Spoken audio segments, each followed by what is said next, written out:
북에서는 이제 단순히 헌법에서 뭐 통일, 뭐 민족대단계 이런 걸 뺀 뿐만 아니라 어떻게 얘기하냐면 분단사가 존재하지 않았다는 거예요. 통일이라고 하는 것은 분단이 있었기 때문에, 분단한 역사가 있기 때문에 통일을 해서 하나의 국가로 가야한다는 얘기 아닙니까? 근데 분단이 존재하지 않은 거예요. 조선민주주의 역사에 분단이라는 존재하지 않았다. 심각한 문제죠. 이게 우리가 노력하고 남북관계가 좋아지고 그러면 예전처럼 다시 정책이 바뀌어가지고 남북간의 어떤 새로운 어떤 교류가 열리고 이런 걸 갈 수 있다라고 하는 우리 기조잖아요. 평화공존을 어느 정도 하면 가능하다라고. 근데 북은 이미 거기서 지나가서 대한민국과 조선민주인민공화국은 해방이 된 이후에 각각의 나라로서 존재해와 발전해 각각이. 대한민국의 혁명운동은 임시정부로서 자신들의 정치를 가지고 국가를 만들고, 자신들은 30년대 만주의 항일부정책을 가지고 혁명도 세워서 나갔고, 자신들은 사회주의로 지금까지 해서 지금 전면 사회주의 발전하기까지 왔다. 남쪽은 알아서 대한민국을 발전한 것이다. 이렇게 대한민국과 조선민주인민공화국은 하나의 국가가 분리된 것이 아니라 일제로부터 해방이 되면서 별도의 국가적인 발전 과정을 겪어왔다라고 보는 겁니다. 그러니까 이제 어려운 거죠. 단순히 정치적인 문제와 어떤 국제적인 환경의 이런 차원을 뛰어넘고 있는 거죠. 김정은 국방위원장이 두 번째 후에 국방종합대학 연설, 국방종합대학에 가서 저런 연설을 했다는 게 저는 몰라요. 군대 부분에 현지를 가서. 과거에 얘기를 막 하지 않습니까? 과거에 남조선을 해방시키려고 시도도 있었고, 근데 이제 그런 거 생각하기 싫다. 이제 그런 거 할 필요도 없다고 그러는 거 아닙니까? 지도에 보면, 여기 보면 백령도 이런 거에 있어요. 근데 독도는 찾아봤습니다. 과거에는 저 한국 부분에 각 도 이렇게 서울시 표시되고 이렇게 다 행정구역이 다 표시가 되어 있거든요. 그 부분 다 날아갔어요. 그냥 한국에. 해상 경계선 이 부분은 제가 말씀드렸습니다. 이 두 개의 국가론을 왜 선포했을까를 생각했을 때 먼저 생각해야 될 것이요. 남북 간의 대치전 남쪽의 어떤 그 대북 강경 정책, 하지 북의 그런 모습을 보지만 근본적으로 이제는 남과 북의 사회 체제가 이게 합쳐지기가 대단히 어려운 그런 단계까지 와 있다는 거죠. 그리고 그 사회가 미래를 추구하는 방향 자체가 다르다. 그걸 애써 통일하려고 하면 충돌밖에 일어나지 않는다. 그럼 그때까지는 어쨌든 지금의 분위 상태로 가는 게 맞지 않느냐라고 하는 생각이 있는 것 같아요.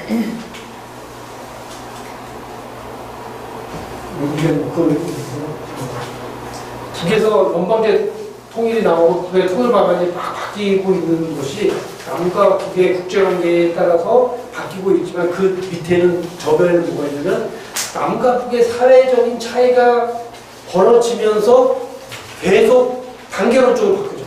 이것도 안 되면 더 중간 단계를 길게, 연방제도 안 되면 낮은 단계 연방부터 시작해서 하는 방식으로 진행되었다. 근데 지금은 80년 남북관계 총괄하고 하면서 그런데 지금은 이게 어렵다 이게 라고 보는 거죠. 그래서 우리가 생각해야 될 게 뭐냐면 과연 남북연합제나 남북 국가연합이나 연방제나 또는 그걸 적당히 섞어서 얘기하는 남북연방연합 연방제 또는 연방연합제라고 하는 것이 과연 가능한 통일 방안인가 라고 하는 거예요.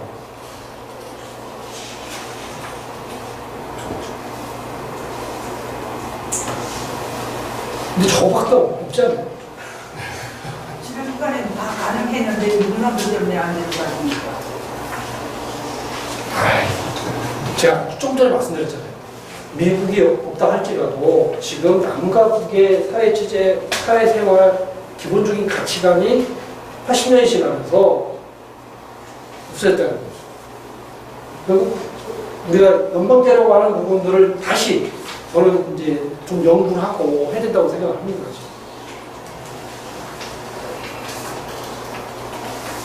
그러니까 과거에 박정희 대통령이 70년에 8.15 평화통일 부산선언이라는 걸 합니다. 핵심 내용 그겁니다. 자, 이제 싸우지 말고 잠시만 싸우지 말고 우리 평화공조를 하자.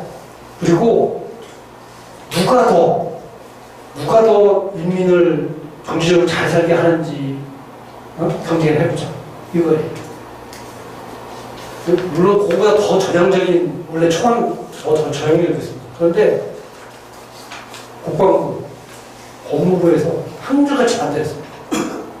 법무부는 그 대통령이라도 이거 방어법 위반 사안이다. 어떻게 북한을 단서를 달았지만 공적으로는 아니고 어쨌든 대화로서의 정권을 인정하느냐. 아니 법무부 장관이 그 청와대에 와가지고요 방어법 위반이에요. 근데 국방부 와가지고 아니 바로 얼마 전에 김신조 내려오고 울지 삼천 났는데 어떻게 북에 대해서 대화를 하고 평화공조를 얘기하느냐. 이거는 국가 통치로서 자격이 없는 겁니다. 그 박정희 서슬이 펄을 그러시잖아요. 또 그랬습니다. 자, 그로부터 남과 북을 실질적으로 인정하고 어쨌든 국제적으로 두 개의 국가로서 유엔에 가입하고 하는 데까지 20년이 걸렸습니다. 우리 내부적으로. 자, 북이 두 개 국가로는 2003년도 말에 선언을 하고 그 이후에 우리 내부적으로 저걸 어떻게 할 것인가라고 하는 거를 논의하는 과정이 저는 상당히 많이 길 수밖에 없을 거라고. 왜? 다 생각이 달라요. 지금. 그리고 그게 다 정치적 분열이 되어 있어요. 이게 합리적인 논의가 아닌 집단적으로 지금 이게 다른 정치 섹터를 돼 있어가지고 합리적인 논의가 대단히 어려운. 또 어떤 부분 지금 인정하자고 예를 들면 국호도 조선으로 부르자. 사실상 두 개 국가 인정하고 시작하자. 그렇게 했을 때 헌법에 오늘은 반헌법적인 발언 아니냐 이런 얘기가 나오잖아요. 실제로 그런 거예요. 반헌법적 발언이잖아요. 헌법에 받기 전까지. 상당히 시간이 필요합니다. 자, 그러려면 과연 통일이 뭐냐, 남과 북의 통일이라는 게 과연 뭐냐라고 하는 부분에 대해서 우리가 새 고민해봅니다. 지금 80년에 걸쳐서 남과 북이 완전히 딴 사람들이 되어 있는데, 자, 이거를 공통적으로 만들어서 하나의 어떤 민족, 하나의 국가의 국민으로서 이게 가능한 거냐라는 의문부터 시작을 해서 그러려면 얼마나 걸리겠느냐. 2000년도 남북 정상회담 할 때 김정일 위원장이 김대중 대통령이 질문을 하죠. 우리 김대중 대통령은 통일에 대해서 굉장히 여러 가지 연구 많이 하시고 고개도 계신데 통일이 얼마나 걸릴 것 같습니까? 글쎄요, 한 5년, 10년 정도면 통일되지 않겠습니까? 김정일 위원장이 웃죠. 20년, 30년 걸리면 될까요? 이 생각이 다른 거죠. 왜? 우리는 5년에서 10년 정도는 우리가 확실히 먹을 수 있다고 생각할 거는 거고, 북쪽의 입장에서는 우리가 경제적으로 지금 남쪽보다 이렇게 뒤처져 있는데 저 남쪽을 저렇게 통일하려면 굉장히 시간이 많이 걸리지 않을까?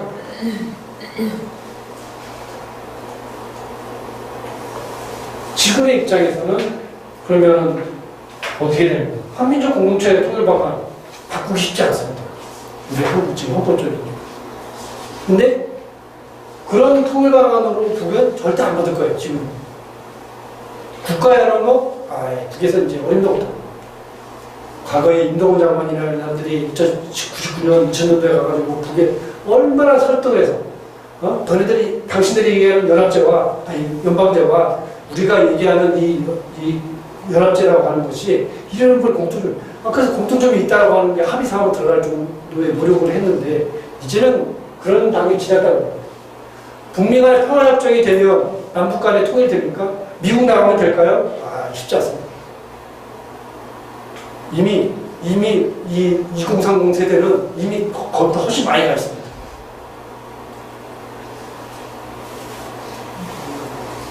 우리 이 세 번째가 통일교육에서 나온 전자 통일교육 교재 중에 하나인데, 우리 남과 북의 어린이 만나가지고 무슨 노래 하면 될까요? 무슨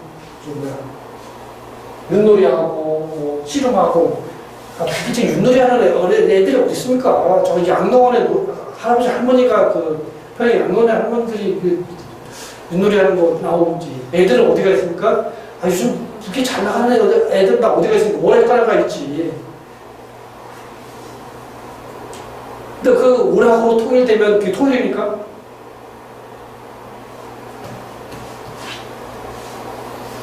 그 통일이라고 하는 게 이제 21세기에는 이 AI 인공지능 시대 때 통일이라는 게 가장 뭐냐. 우리가 만든 국가적인 AI와 저 북이 만든 국가적인 AI가 있을 때 그거 어떻게 통일시킵니까? 용어 하나부터 시작해서 아직 남북의 결의를 큰사조도 못 만들었는데.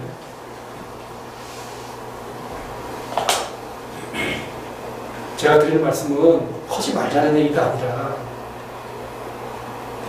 지금 시대는 이렇게 AI가 다 PPT로 만들어주고 말만 하면 1분 만에 이런 시대인데 그걸 지금 국가적으로 이재명 정부는 국가적으로 100조, 200조 그래서 이게 미래 사람의 으로서의 투자를 해서 그걸 가겠다는 거 아닙니까? 그러면 통일이라고 하는 게 통일의 과정이라고 하는 것도 AI 시대에 맞는 사고가 필요하다는 거죠. 그냥 우리가 통일의 완성 형태가 완전히 다를 수도 있다는 거예요. 북쪽에 지금 여행하는 기업가 무슨 거기 유학하는 이런 친구들이 평양에 있으면서 매일매일 찍어서 페이스북에 아니면 라인에 올립니다. 평양에 불나서 건국에 오르는 거 바로 걔네 찍어서 올리면 바로 여기서 알 수 있어요. 그런 시대인 거예요.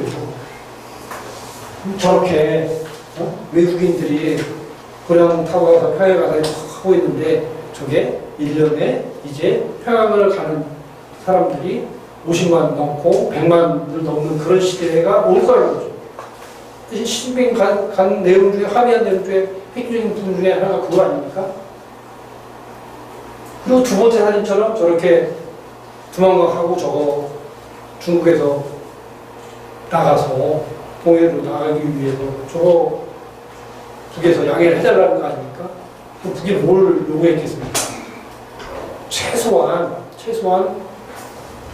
신의주에서 평양까지 고속철을 일단 놓고 생각해보자고 했을 겁니다. 최소한.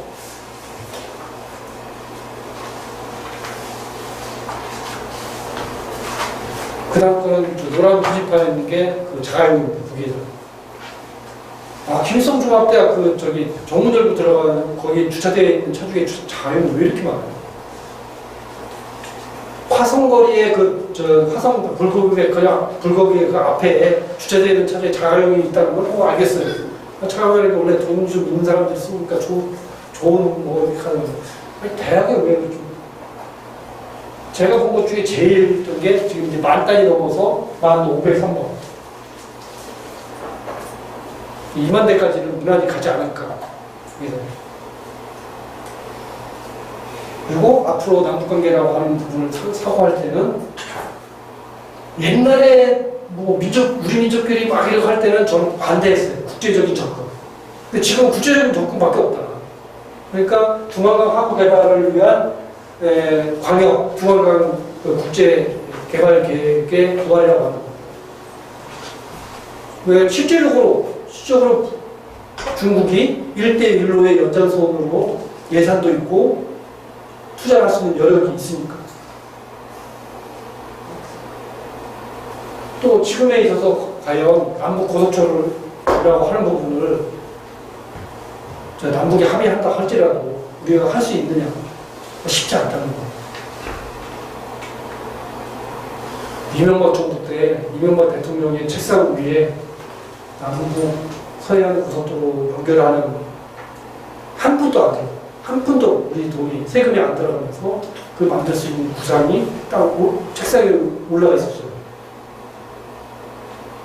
정상회담 하면은 이거 이제 굉장히 중요한 카드로 쓰려고 했는데 그럼 무산됐죠. 그런 기회들을 참 우리가 많이 놓쳤습니다. 그러나 어쨌든 그거밖에 없어요. 저 위에 있는 것처럼 작게 5017, 5015 지금 이란에서 선보이고 있는 코피 작전 뭐 등등의 그런 참수 작전 이런 5015 이런 개념의 안목을 갈 건지 아니면 저렇게 조만간 하루에 새로운 어떤 물류에 좀 6월 며칠에도 이제 오픈하겠죠. 저 한다든가 아니면 중국 단동을 거점으로 해서 남북 철도와 도로를 연결해서 어쨌든 국제적인 물류를 연결시키는 사업에 할 것인가. 이런 사고로 좀 전환이 필요한 게 아니에요. 평화공전 좋죠. 근데 그 평화공전이 그 다음 단계로 어떻게 이어질 거에 대한 고민이 과거에서 한 단계 이제는 생각을 바꿔서 진전을 해야 된다는 거죠.